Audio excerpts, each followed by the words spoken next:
Durand কাপে জয়ের ধারা বজায় রাখল ইস্টবেঙ্গল।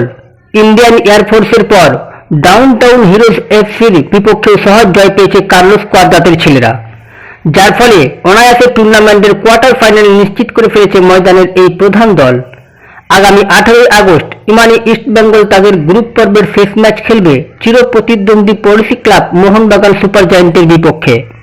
ফ্রেন্ডস, ডুরান্ড ডার্বির আগেই টানা 2 ম্যাচে জয় আত্মবিশ্বাস অনেকটাই বাড়িয়ে দিয়েছে দলের ফুটবলারদের।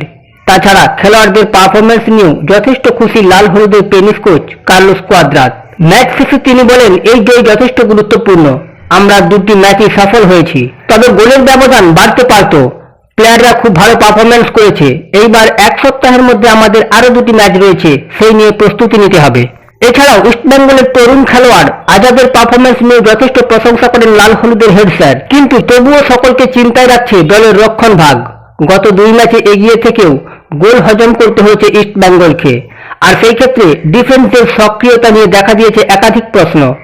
আসন্ন ডার্বি ম্যাচের আগে সেই সমস্ত ভুল ভ্রান্তি শুধরে নেওয়াই এখন একমাত্র লক্ষ্য পেনিস কোচের। গত মরশুমের ইস্টবেঙ্গল আর এইবারের ইস্টবেঙ্গলের মধ্যে অনেকটাই ফারাক, যা সহজেই চোখে পড়েছে লাল হলুদ সমর্থক সহ সমস্ত ফুটবল প্রেমীদের। তাদের ঝাঁঝালো পারফরমেন্স এবং গোল করার অগ্রাসী মনোভাব, যা সহজেই মন কেড়েছে ইস্টবেঙ্গল সমর্থকদের।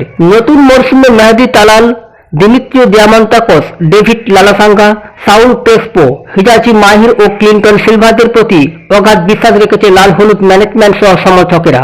কিন্তু সমর্থকদের এই বিশ্বাস কি ধরে রাখতে পারবে লাল হলুদ ব্রিগেড? তারা কি পারবে আগামী 18 আগস্ট ডুরান্ড ডার্বিতে মোহনবাগানকে হারিয়ে সমর্থকদের বিশ্বাসের মর্যাদা দিতে?